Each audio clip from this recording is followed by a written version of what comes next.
हाँ, कल की कौन सी सभ्यता थी भाई? कालीबंगा है, कालीबंगा सभ्यता। कालीबंगा सभ्यता में अपन ने क्या पढ़ा था? यहाँ से देखो, इसको तो कल लिख लिया था ना। हाँ कि ये उत्खनन करता थे ना ब्रजवासी लाल, और ये इनका नाम थोड़ा गलत है, इसका वापस सही कर लेते हैं। क्या नाम इनका? इनका नाम है बीके तापर। क्या नाम है? बीके तापर था, ठीक है। एक तो ब्रजवासी लाल, बीके तापर और एस.टी. जैन और एस.डी. खरे और श्रीवास्तव जी, ये थे इनका नाम, और ये उत्पन्न करता थे, ठीक है। समझ में आया है? अब आगे इसमें ये हनुमानगढ़ जिला, कालीबंगा सभ्यता कहाँ है? अभी हनुमानगढ़ जिले में है। और ये सभ्यता नगरी प्रधान थी, सड़कें चौड़ी थी। कितनी चौड़ी थी? 7.1 मीटर, और ये समकोण पे काटती थी, ठीक है। अब आगे 7 अग्निवेदिकाएं मिली वहां पे। इसमें सबसे प्राचीन धुते हुए खेत मिले, केतु का साक्ष्य है। और यहाँ पर 2 फसलें एक साथ उगाई जाती है, दोहरी, ये जुताई भी दोहरी थी, ठीक है। और आगे भूकंप का साक्ष्य मिला है यहाँ पे सबसे पहले। इस सभ्यता में 2 टीले जिन पर खुदाई हुई थी, एक ऊंचा वाला टीला, एक नीचा वाला टीला। इनकी लंबाई चौड़ाई मैंने बताई थी। अब आगे, और इनके जो मटके मिले थे, बर्तन, क्या मिले थे? बर्तन। वो बर्तन काले, लाल और सफेद, और खोपड़ी पर एक बच्चे की खोपड़ी मिली, उसके ऊपर छेद थे, और मस्तिष्क शोध का प्रमाण है शल्य चिकित्सा का, ठीक है। आगे यहाँ पर बैल की खंडित मूर्ति मिली है, खिलौना गाड़ी, हड्डियों की सिलाइयां, तांबे के कुटार, तांबे की चूड़ियां, मनका, ऊंट, हाथी, ठीक है। अब और इसमें है, ये कहां पर थी? सरस्वती नदी के किनारे। सरस्वती नदी के किनारे। नदी के किनारे। जिसे अभी क्या कहते हैं? अरे जिसे अभी क्या कहते हैं? उस नदी का नाम क्या है? अभी उस नदी का नाम है घग्गर। घग्गर नदी। और इसको दृष्टद्रवती नदी भी कहते हैं। क्या कहते हैं? दृष्टद्रवती नदी,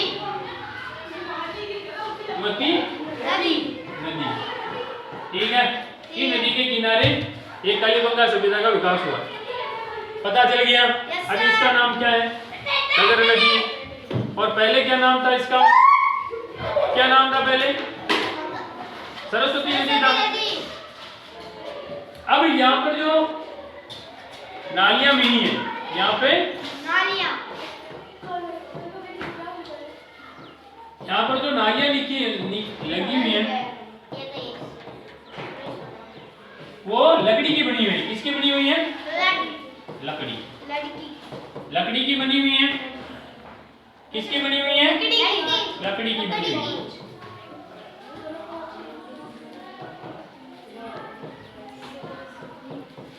तो लकड़ी को क्या है कि लकड़ी है ना, उसको कुरेद कर बनाया गया है। जैसे ये पूरी लकड़ी का लट्ठा है, घोड़, तो घोड़ लकड़ी की लट्ठे को आधा काट के फिर इसमें इसको खोद के ऐसे बनाया गया प्याले टाइप, ठीक है। बीच में जगह, जैसे ये पूरी लकड़ी है, इसको 2 टुकड़े कर दिए और फिर उसको बीच में से छील के एक नाली टाइप बना दी, ठीक है। ये लकड़ियों की नालियां यहाँ पे, समझ में आ गई? हाँ, इसको लिख लो।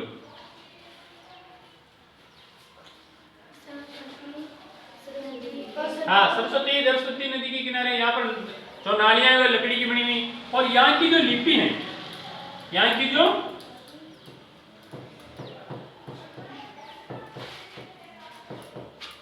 जो लिपि है ना,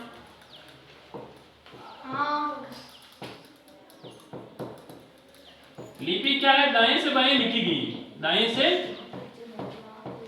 बाएं, समझ में आ गई? दाएं से बाएं लिखी गई है। क्या हुआ, ज्यादा समझदार हो रहा है क्या? तो लिखी गई है। ठीक है, दाएं से बाएं का मतलब क्या है? जैसे हम लिख रहे हैं ये बायां बायां हाथ से दाएं हाथ की तरफ जा रहे हैं, लेकिन यहाँ की जो लिपि है वो दाहिने हाथ से बाईं तरफ आती है। ऐसे लिखते हैं, ऐसे लिखते लिखते इधर आते हैं, समझ गए? और ये कालीबंगा सभ्यता की बात कर रहे हैं। ठीक है, इसकी लिपि कहाँ से लिखी है? दाएं से बाएं की तरफ, समझ में आ गई? अब इसके बारे में एक और महत्वपूर्ण बात है तो कल रह गई थी, वो भी हम पढ़ लेते हैं।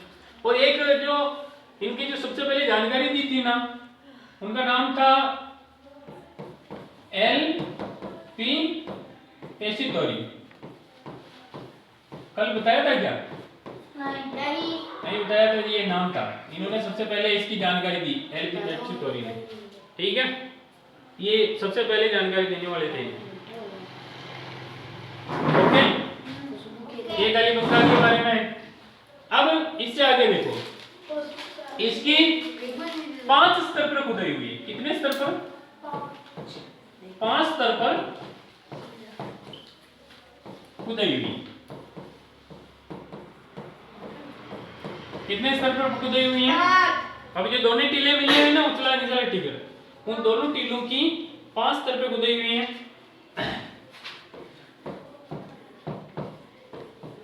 पहले के जो 2 टीले हैं ना, ये पूर्व हड़प्पा सभ्यता के हैं। कब के हैं? पूर्व हड़प्पा सभ्यता के। और जो अंतिम जो है ना,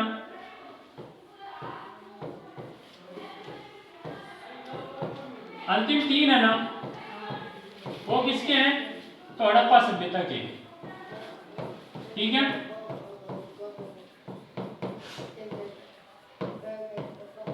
अब इसमें कुछ 1-2 और चीजें छूट गई थी। क्या क्या प्राप्त हुआ जिसमें? तो एक तो यहाँ पर बेलनाकार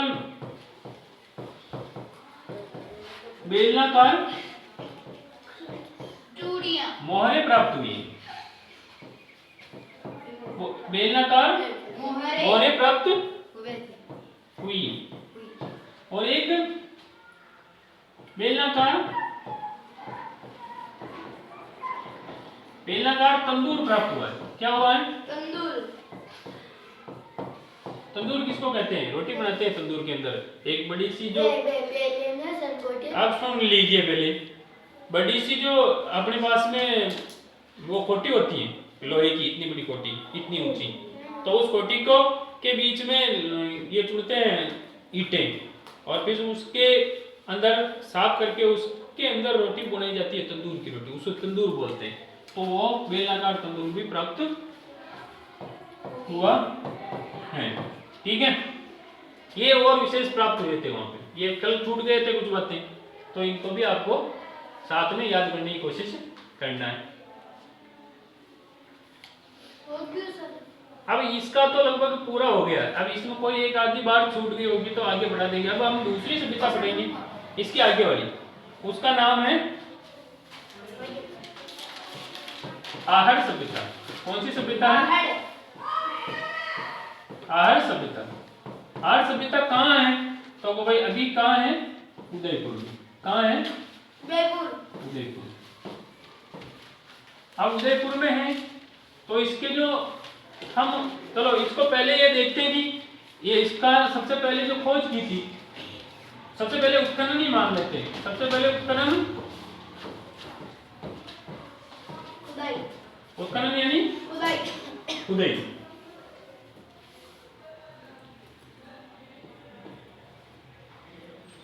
ठीक है, तो इसका उपनाम देखते हैं। उपनाम है इसको धूलकोट। क्या नाम है? उपनाम क्या है? धूलकोट। क्या नाम है उपनाम इसका? धूलकोट। धूलकोट कैसे नाम पड़ा? तो धूलकोट इसका ऐसे नाम पड़ा कि भाई जो यहाँ के जो स्थानीय लोग हैं, यहाँ के स्थानीय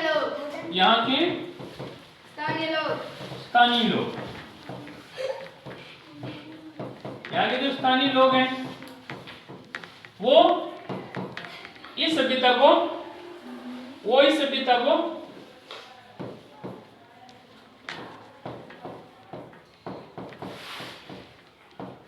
इस नाम से, धूलकोट नाम से जानते हैं। ठीक है, इसलिए इसका एक नाम उपनाम, जैसे यहाँ के जो टीले है ना, जो एक टीला है जो जैसे आर्य सभ्यता का पहला है, तो उसको धूलकोट नाम से जानते हैं यहाँ के जो स्थानीय लोग हैं, इसलिए इसका उपनाम एक धूलकोट है। और दूसरा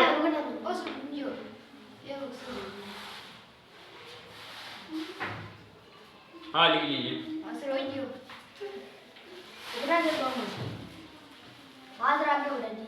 ठीक है, अब आगे इसका नाम और है, उपनाम चल रहे हैं। क्या चल रहे हैं? उपनाम। तो एक और इसका नाम है ताम्रवर्ती सभ्यता, ताम्रवर्ती नगरी कहो या सभ्यता को। ठीक है, अब इसको ताम्रवर्ती नगरी क्यों कहते हैं? क्यों कि यहाँ पर तांबा गलाने की पट्टी प्राप्त हुई। तांबा गलाने की क्या प्राप्त हुई है? पट्टी प्राप्त हुई।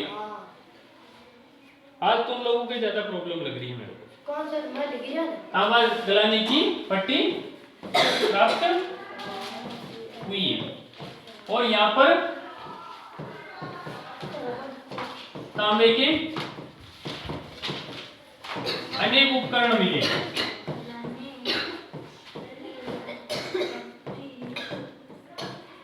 ठीक है, एक तांबा गलाने की पट्टी प्राप्त हुई और तांबे के अनेक उपकरण मिलने के कारण क्या नाम पड़ गया इसका? ताम्रवर्ती नगरी। एक इसका धूलकोट नाम हो गया, और एक इसको कहते हैं बनास सभ्यता। क्या कहते हैं? बनास सभ्यता। बनास सभ्यता।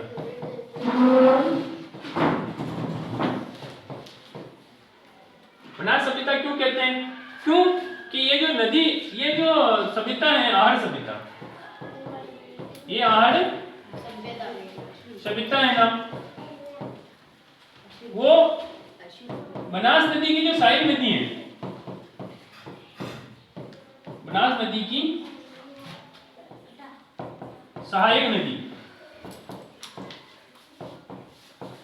जिसका नाम है आयड, बेड़च है ना, बेड़च, बेड़च के किनारे मिली है, और बेड़च का अपना एक दूसरा नाम है आयड नदी। क्या है?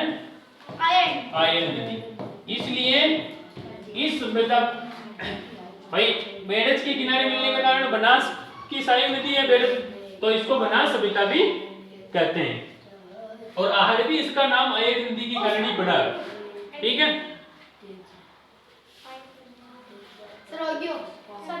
इनको लिखने दो एक बार बेटा। कौन से वाले? हाँ, उनको वापस लिखाएंगे एक बार, इनको आप लिख लो।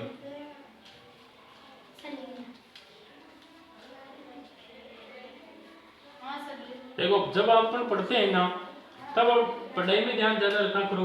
अपने दिमाग को ऐसे मत लगाओ कि भाई हम जो पढ़ रहे हैं वो तो चलो ठीक है, ये याद होंगे तो नहीं होंगे, अपने क्या काम है, ये नहीं चलेगा। आपस में, कल भी मैंने कहा था कि मैं आपस में बातें नहीं करनी जब तक पढ़ाई तब तक, फिर भी आप आपस में बातें करते नहीं मानते हो। अब आगे यहाँ पर एक 6 संयुक्त चूल्हे मिले। क्या मिले हैं? चूल्हे। चूल्हे किनको कहते हैं? रोटी पकाने के लिए काम में आते हैं चूल्हे। तो अच्छे एक साथ चूल्हे मिले, तो इससे लगता है कि भाई यहाँ पर इससे क्या सिद्ध होता है? यहाँ पर संयुक्त परिवार प्रथा थी। ठीक है, अब और क्या प्राप्त हुआ है? ये जो प्राप्त सामग्रियां लिख रहा हूं, ठीक है, और क्या प्राप्त हुआ है? अब एक पत्थर से बना हुआ बैल की मूर्ति प्राप्त हुई। क्या प्राप्त हुई? पत्थर से बने हुए बैल की मूर्ति। अब आप कहोगे कि और, तो एक बैल की और मूर्ति प्राप्त हुई। किसकी प्राप्त हुई है? मिट्टी के बने हुए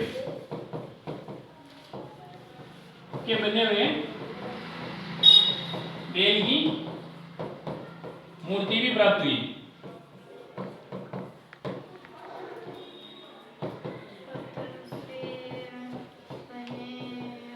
अब जो ये मिट्टी का जो बैल बना, वो बैल की मूर्ति प्राप्त हुई ना, उसको लोगों ने नाम दिया है। क्या नाम दिया? बनासियन बुल। क्योंकि बनास नदी के आसपास में मिलने के कारण इसको क्या नाम दे दिया? बनासियन बुल नाम दे दिया। हाँ, और अब हाँ, ये बनास नदी तो अपनी जो पास में बनास नदी है, जो इसकी एक सहायक नदी है। सहायक नदी का मतलब क्या होता है कि वो नदी अपनी नदी में आके मिलती है। कौन सी? बेड़ज। कहाँ मिलती है? त्रिवेणी संगम है ना अपने पास में 10 किलोमीटर, तो वहां पर 3 नदियां इस बनास नदी में मिलती है। कितनी नदियां मिलती हैं अपनी बनास में? मैं आगे लिखा देता हूँ इसी बात को। तो ये त्रिवेणी संगम है ना, त्रिवेणी संगम अपने पास में 10 किलोमीटर, आपको पता हो तो। उसमें 3 नदियां मिलती हैं। 3 नदियां मिलती है, नहीं मिलती है? अब आप बताओ उसमें कौन कौन सी नदियां मिलती है?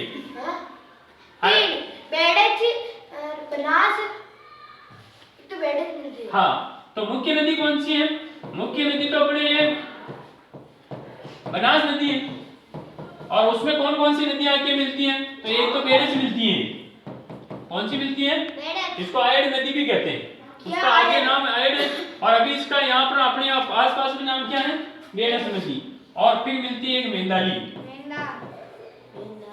ठीक है, ये तीनों नदियों का वहां पर त्रिवेणी संगम होता है। कहां पर? बिगोल। बिगोल कहां है? तो भीलवाड़ा जिले में। कहां है? यहाँ पर भीलवाड़ा जिले में। तो भीलवाड़ा जिले में कौन सा?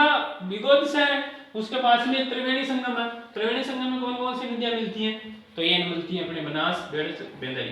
तो ये बेड़ज नदी बनास नदी की सहायक नदी है। और ये जो अपनी आहड़ सभ्यता है ना, ये आहड़ सभ्यता इस बेड़ज नदी के किनारे पे है। तो बेड़ज नदी इसकी सहायक नदी होने के कारण इसको बनास सभ्यता कहते हैं।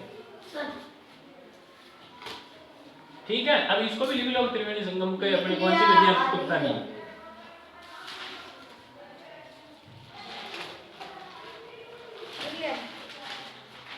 ठीक है,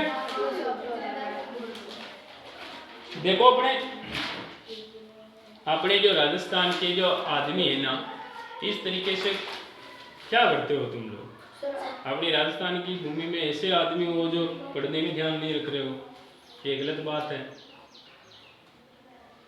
पढ़ाई में ध्यान रखने की कोशिश करो, वो बाकी कोई फायदा नहीं है। आपको बार बार समझा रहे हैं। विद्यार्थी होते हैं ना, विद्यार्थियों के 5 लक्षण होते हैं। कितने लक्षण होते हैं? 5 लक्षण होते हैं। पहला लक्षण काग चेष्टा, बकोद्यानम, श्वान निंद्रा, स्थितेवचर, अल्पाहारी, गृहत्यागी, विद्यार्थी नाम 5 लक्षण। पहला कौन सा लक्षण है? पहला कौवे की तरह काग चेष्टा। काग चेष्टा मतलब की है कौवे की तरह अपने को चेष्टा करनी चाहिए। किस बात की चेष्टा करनी चाहिए? कि कक्षा के अंदर कोई सर, कोई गुरुदेव पढ़ा रहे हैं या कोई मैडम पढ़ा रहे हैं, तो हमें जैसे कौवा अपने रोटी होती है ना घर पे, तो वो कौवा ऊपर बैठा होता है, उसका ध्यान किस तरफ रहता है? रोटी की तरफ। ये जो घर वाले हैं थोड़े इधर उधर हो जाए तो अपन रोटी उठा ले। वैसे ही अपने बच्चों को, विद्यार्थियों को ध्यान रखना है कि भाई जैसे ही सर अपने को कुछ भी लिखाए, कुछ भी पढ़ाए, कुछ भी समझाए, तो अपने को तुरंत उस चीज को ग्रहण कर लेनी है और अपने जीवन में उतार लेनी है। एक तो हो गया काग चेष्टा, एक हो गया बकोद्यानम। बकोद्यानम का बक का मतलब क्या होता है? बगुला। बगुला देखा है अपन, पानद करते हैं ना, सब किसान है अपने जब पानद करने जाते हैं तो वो समय समय पक्षी आते हैं ना, बगुले, तो वो एक पेड़ पे खड़े रहते हैं कि नहीं रहते? अरे दादा आप पानद करवा जावा और वो बगला रहेगा जो एक पेड़ पर खड़ा रह, ध्यान रखा कि भाई कभी भी कोई भी जानवर नजर आए और खट के को उठा खा जाओ न खा जाओ, यानी कि एक पेड़ पर रह वो ध्यान कतुर रखा भाई अपने को अपनी पेट की पूजा करनी है। वैसे ही कक्षा में आने के बाद अपने को ध्यान रखना चाहिए कि अपने दिमाग में जितने भी विद्या आवश्यक है, सर पढ़ा रहे वो सबको अपने ग्रहण करना जरूरी है। काल शेषा भगो ज्ञानम स्वान निंद्रा। कुछ आदमी है ना तो कितने घंटे सोते हैं? 18 घंटे, 5-6 घंटे उठते हैं। तो ऐसे आदमी अपने को नहीं बनना है। श्वान कौन है? कुत्ता। कुत्ते की तरह अपने को नींद रखनी है। क्यों? भाई आपने पढ़ाई को ध्यान रखना, अपने नींद ऐसी नहीं होनी चाहिए कि भाई अपन तो कुंभकर्ण की तरह सोते ही रहे और पढ़ाई का कोई ध्यान नहीं रखें। कम सोना है, जितना आवश्यकता है उतना ही सोना है, ज्यादा नहीं सोना है, और बाकी का समय अपने को पढ़ाई में लगाना है। तो ये क्या हो गया? स्वान निंद्रा, अल्पाहारी। ये चौथा लक्षण है। पहलो, दूसरो, तीसरो, चौथो। अल्पाहारी को मतलब क्या है? कम भोजन करना। या नहीं कि भाई पेट फुल भरो और पचा आपा पटवा बैठा तो पचा आपा पटवा लग यार आपने नारी की शान जाओ। क्यों जाती है? का भाई अपने तो पूरा शरीर तो काम आ गया, पूरा भर लिया पेट को, तो फिर अपने को नींद आएगी, तो अपने को थोड़ी कम रोटी खानी। क्या करना है? थोड़ी कम रोटी नहीं लगेगी। अगर अपने को पढ़ने की भूख लग रही है ना तो अपने को रोटी की नहीं लगेगी। और अगर आपने रोटी की भूख लगती रही तो आपने फचा पटवा की भूख न लागे। और एक लास्ट को है ग्रह त्यागी। ग्रह त्यागी को मतलब वही हो घर की इच्छा करनी न करनी चाहो बोल नरे छोर छोरी सुबह पहली आते ही पहली सर मां तो छुट्टी दे दो, मां को घर जानो, मां को धंडा पानी पाना, मां को मायरा में जानो, मां को लुगड़ो ले जानो। ये नहीं चलेगा। घर की इच्छा आपने बिल्कुल त्याग देनी। कम पढ़ने आए हैं तो एक नेम सन्यासी की नहीं, आपने केवल पढ़ाई करना। और घर की इच्छा छुट्टी लाइया बाद में ये या ग्रह त्यागी को मतलब तो आपने घर को पहली गुरुकुल चला वो टाइम पर घर में बिल्कुल ही रहे नहीं देवा, छात्रावास टाइप ले कोई गुरुजी ले जावा, और गुरुजी ले जावा के बाद में वह वठे ही रखा और वठे वहां का शिष्य ने पढ़ार बच्चे पढ़ियो और मोटो और बच्चे करे भेजा। क्यों ग्रह त्यागी लिखियो? फिर भी आपने भी पढ़वा वहां क्लास में बैठा रहे वहां छठा तक आपने घर की न तो सोच दिमाग में लानी न आपने मन में इच्छा करनो का भाई आपने यार छुट्टी दे देता आप थोड़ी देर घर जाए वहां मोपले है क्या वहां मोपले खाया वहां अंतर की नाश्तो वास्तो करिया वहां अंतर की न करा तो गांव में डोल फाचा जावा कुरकुरा खाया वहां। ये नहीं चलेगा। अपने को घर की इच्छा बिल्कुल नहीं करनी। या समझ गया? ये 5 ही बातें हैं। ये 5 बातें जो आदमी समझ जाए वो आदमी की कोई दिक्कत नहीं है। नहीं, घर की दुकान की अपने देखो अपन जीमने जाते हैं नहीं जाते हैं? तो जीम पर जावा जिगड़ी अपा जीम आवा ना कर बने जिमे बता दो जीम रवा हापड़बा जावा तो अपा हापड़ बच्चा हुआ अगर बने अपनी बच्चा दो तो यूं ही ना हो तो आपको जशान सुनो कोई बात नहीं। जशान आपा भोजन करवा जाओ तो भोजन कर रहा हूं, हापड़बा जाओ तो हापड़ रहा हूं, लेकिन आप बनवा जावा यदि बनन करना हो तो बटर कहाँ आते हो? पढ़ाई में आप ध्यान नहीं रखते हो। तो पढ़ाई में ध्यान रखो जरूरी है। इको बेटा ध्यान रखो। अब यूं देखो और नहीं प्राप्त है।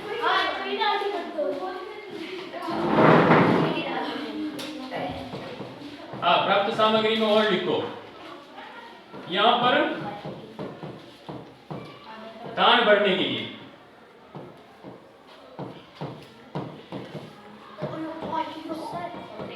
2 मिट्टी के बर्तन प्राप्त हुए।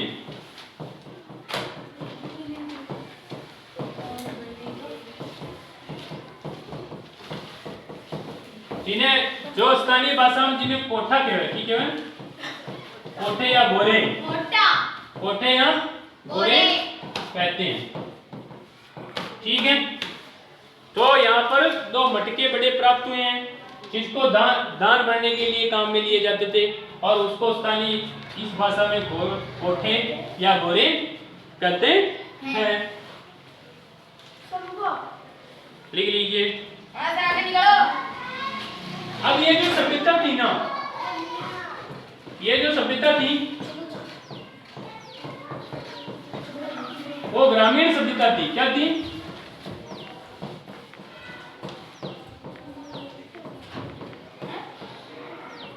ये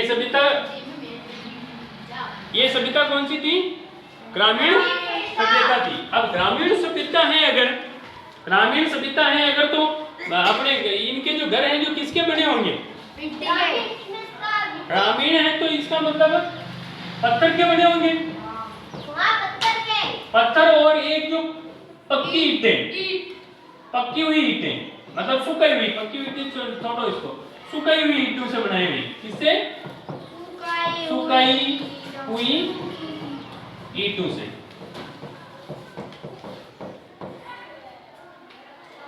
इनके घर बने हुए थे और ऊपर जो जैसे अपने छत डली हुई है तो इनके ऊपर क्या काम में लेते थे? बांस। क्या काम में लेते थे?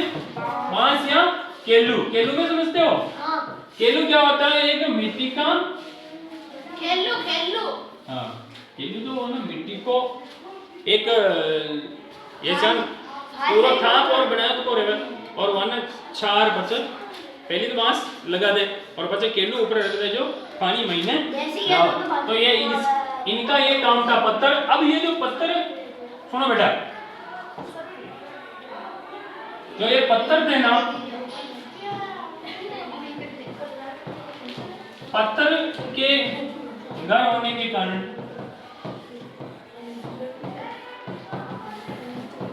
कोई लोग इसे पाषाण काल से संबंधित भी बताते हैं। पाषाण काल से संबंधित क्या होगा? इधर देखो, पाषाण काल से संबंधित बताते हैं।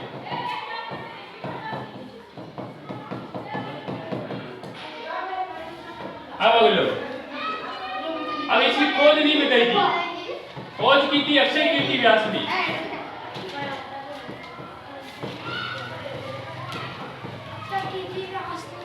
ठीक है, कब की थी? तो 1953 में अक्षय कीर्ति व्यास ने खोज की। कब की? 1953 में। अब उत्खनन 1955 में आरसी व्यास ने। आरसी व्यास का पूरा नाम रतन चंद्र व्यास था। आरसी व्यास नहीं, R C Agarwal, sorry, R C Agarwal. ठीक है, इन्होंने फिर इसका उत्खनन किया था। 1961 में भी हुआ था इनका उत्खनन, 1961 में भी। ठीक है, अब यहाँ की जो मुद्रा मिली ना, मुद्रा किसको कहते हैं? अरे यहाँ की जो मुद्रा किसको कहते हैं? मुद्रा का मतलब वो रुपया। यहाँ के जो रुपये मिले थे ना, यहाँ पर जो मुद्रा प्राप्त हुई है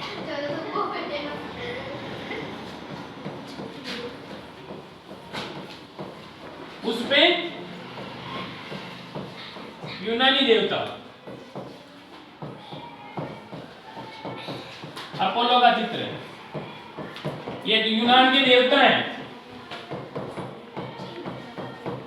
हमारे यहाँ देवता भगवान है ना, राम जी वगैरह। तो ये वहां पर जो मुद्रा प्राप्त हुई, मुद्रा का मतलब रुपया, पैसा। अभी अपने मुद्रा के ऊपर किसका चित्र होता है?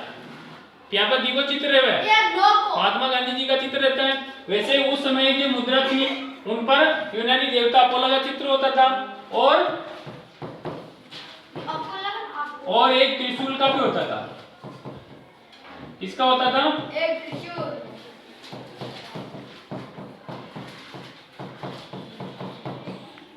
ठीक है, ये वहां की मुख्य विशेषताएं थी।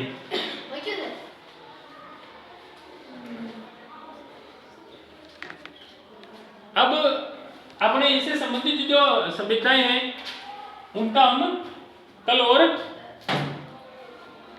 अरे इतने क्या हो रहे, राजस्थान के आदमी हो तुम, ऐसे कैसे बैठ रहे हो? अभी भी इतने छोटे छोटे हो और छोटे छोटे ही पीछे ऐसे लगा के बैठे हुए हो।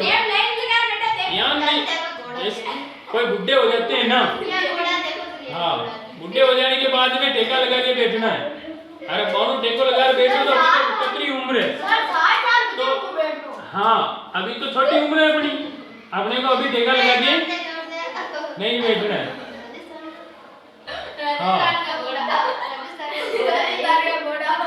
हाँ हाँ नहीं, राजस्थान में जो अपने जो अब जैसे महिलाएं हैं पुरुष है सब वीर है, अब ऐसी वीरता किस काम की जो ऐसे सही नहीं बैठते हो आप लोग।